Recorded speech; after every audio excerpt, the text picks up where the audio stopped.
11월 17일 월요일 경건의 말씀을 시작하겠습니다. 기도하겠습니다. 저희의 의로이신 재판장 되신 하나님, 새로운 한 주 주님께서 저에게 맡겨주신 엄숙한 사명의 말씀을 듣게 하시니 감사합니다. 저희의 마음을 주님께 집중하고 세상의 유혹과 조류에 흔들리지 않도록 저희 영혼을 붙잡아 주시옵소서. 성령님, 오늘 주신 말씀을 통하여 저희가 선한 싸움을 다 싸우고 믿음을 지킨 바울의 완수를 본받기를 간절히 소망합니다. 저희가 주님의 재림을 사모하며 의의 면류관을 바라보는 충성된 삶을 살도록 은혜를 허락하여 주옵소서. 예수님의 이름으로 기도드립니다. 아멘. 디모데후서 4장 1절부터 8절까지의 말씀을 보겠습니다. 같이 읽습니다. 나는 하나님 앞과 산 사람과 죽은 사람을 심판하실 그리스도 예수 앞에서 그분의 나타나심과 그분의 나라를 두고 엄숙히 명령합니다. 그대는 말씀을 선포하십시오. 기회가 좋든지 나쁘든지 꾸준하게 힘쓰십시오. 끝까지 참고 가르치면서 책망하고 경계하고 권면하십시오. 때가 이르면 사람들이 건전한 교훈을 받으려 하지 않고 귀를 즐겁게 하는 말을 들으려고 자기네 욕심에 맞추어 스승을 모아들일 것입니다. 그들은 진리를 듣지 않고 꾸민 이야기에 귀를 기울일 것입니다. 그러나 그대는 모든 일에 정신을 차려서 고난을 참으며 전도자의 일을 하며 그대의 직무를 완수하십시오. 나는 이미 부어드리는 제물로 피를 흘릴 때가 되었고 세상을 떠날 때가 되었습니다. 나는 선한 싸움을 다 싸우고 달려갈 길을 마치고 믿음을 지켰습니다. 이제는 나를 위하여 의의 면류관이 마련되어 있으므로 의로운 재판장이신 주님께서 그날에 그것을 나에게 주실 것이며 나에게만이 아니라 주님께서 나타나시기를 사모하는 모든 사람에게도 주실 것입니다. 아멘. 사도 바울은 자신의 생애 마지막 순간 영적인 아들 디모데에게 가장 엄중한 최후의 명령을 내립니다. 그는 하나님 앞과 산 사람과 죽은 사람을 심판하실 그리스도 예수 앞에서 그분의 나타나심과 그분의 나라를 두고 엄숙하게 명령한다고 밝힙니다. 이 명령은 심판자이신 하나님과 그리스도의 임재를 배경으로 하고 있으며 그의 사도적 권위를 통해 디모데의 사명이 얼마나 중대한지를 강조하고 있습니다. 이 엄숙한 명령의 핵심은 말씀을 선포하라는 것입니다. 디모데는 기회가 좋든지 나쁘든지 꾸준하게 힘써야 합니다. 즉, 환경이 우호적이든지 적대적이든지 상관없이 사역이 번성하든 고난을 겪든 상관없이 지속적인 충성을 보여야 합니다. 이 선포 사역에는 끝까지 참고 가르치면서 책망하고 경계하고 권면하는 모든 목회적인 돌봄이 포함되어 있습니다. 바울이 이 명령을 내리는 이유는 다가올 어려움에 대한 분명한 경고였습니다. 때가 이르면 사람들이 경건한 교훈을 받으려 하지 않고 귀를 즐겁게 하는 말을 들으려고 자기네 욕심에 맞추어 스승을 모아들일 것입니다. 이들은 진리를 듣지 않고 꾸민 이야기에 귀를 기울일 것이며 거짓 교사들이 사람들의 욕심과 취향에 맞춰 기독교를 왜곡할 것을 예고하고 있습니다. 따라서 디모데에게 주어지는 명령은 더 명확해집니다. 그러나 그대는 모든 일에 정신을 차려서 고난을 참으며 전도자의 일을 하며 그대의 직무를 완수하라는 것입니다. 이 명령은 디모데가 분별력을 가지고 고난을 인내하면서 그 맡은 사명을 끝까지 이행해야 함을 요구하고 있습니다. 우리는 하나님과 그리스도 임재 앞에서 우리에게 맡겨진 말씀의 선포의 직무를 엄중하게 받아들여야 합니다.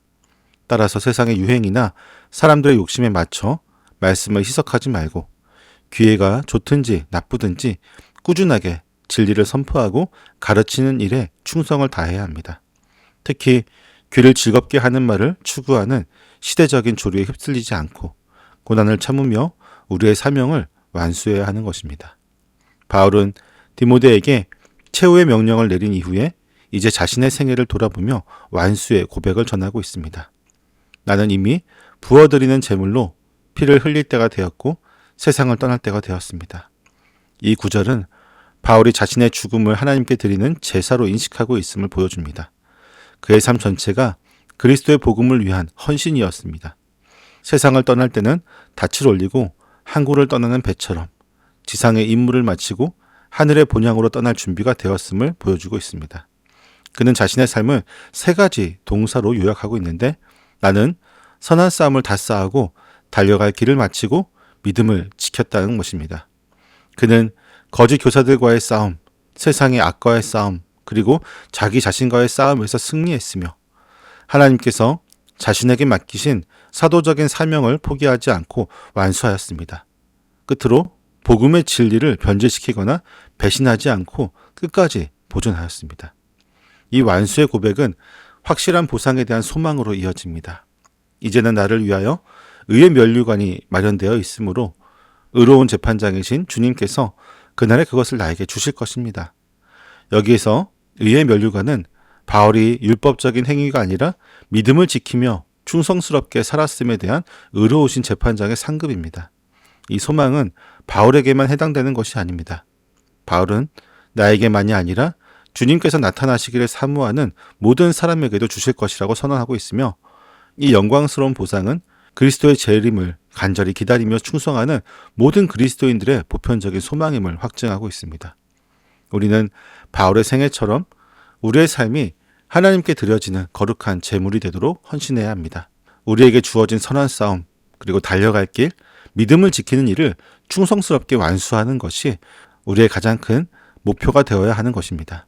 더 나아가 이 모든 충성에 대한 보상이 의로운 재판장이신 주님으로부터 주어질 의의 면류관임을 확인하고 주님의 재림을 간절히 사모하며 오늘 하루를 살아가야 할 것입니다.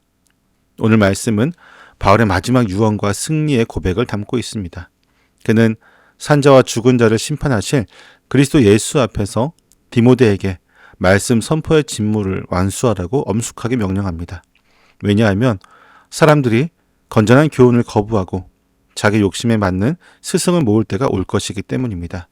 하지만 바울은 선한 싸움을 다 싸우고 믿음을 지켰다고 고백하며 의의 면류관이 자신뿐 아니라 주님의 나타나심을 사모하는 모든 사람에게 마련되어 있음을 확증합니다. 그러므로 우리는 바울의 최후의 명령과 고백의 삶을 지표로 삼아야 됩니다. 우리가 맡은 직무를 완수하며 의의 면류관을 바라보아야 하는 것입니다.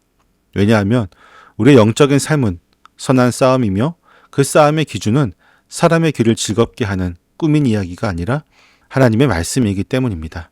따라서 우리는 오늘 우리의 삶에서 말씀 선포의 직무를 충실히 이행해야 합니다. 이를 실천하기 위해 기회가 좋든지 나쁘든지 꾸준하게 복음을 증거하고 진리를 거부하는 세상의 흐름 속에서도 정신을 차리고 고난을 참는 훈련을 하십시오. 또한 나의 삶이 끝날 때까지 바울처럼 나는 선한 싸움을 다 싸우고 달려갈 길을 마치고 믿음을 지켰다고 고백할 수 있도록 매일의 삶에서 주님께 충성을 다해야 할 것입니다. 그리한다면 의로우신 재판장이신 주님께서 나타나시는 그날에 우리도 영원한 영광의 의의 면류관을 주님과 함께 받을 것입니다. 오늘 우리가 맡은 직무를 완수하고 의의 면류관을 바라보며 승리하는 복된 날이 되기를 소망합니다. 기도하겠습니다. 저희에게 의의 면류관을 예비하신 주님, 바울의 마지막 유언을 통하여 하나님과 그리스도의 엄중하신 임재 앞에서 저에게 맡겨진 말씀 선포의 직무를 완수해야 함을 깨닫게 하시니 감사합니다. 주님, 저희가 사람들의 욕심에 맞춰 말씀을 희석하거나 고난을 참지 못하고 전도자의 직무를 소홀히 했던 것을 회개합니다. 진리를 듣지 않고 귀를 즐겁게 하는 말에 귀 기울이는 세상의 조류에 휩쓸려 꾸준한 충성을 잃었던 저희의 나약함을 용서하여 주옵소서. 주님께 구하오니 저희가 기회가 좋든지 나쁘든지 꾸준하게 말씀을 선포하고 가르치는 일에 충성을 다하게 하여 주옵소서. 저희에게 모든 일에 정신을 차리는 분별력을 주셔서 고난을 참고 전도자의 직무를 완수하게 하옵소서. 바울처럼 선한 싸움을 다 싸우고 달려갈 길을 마치며 믿음을 지키는 삶이 되게 하여 주옵소서. 의로우신 재판장이신 주님께서 나타나시기를 사모하는 저희에게 영원한 영광의 의의 면류관을 허락하여 주옵소서. 예수님의 이름으로 기도드립니다. 아멘.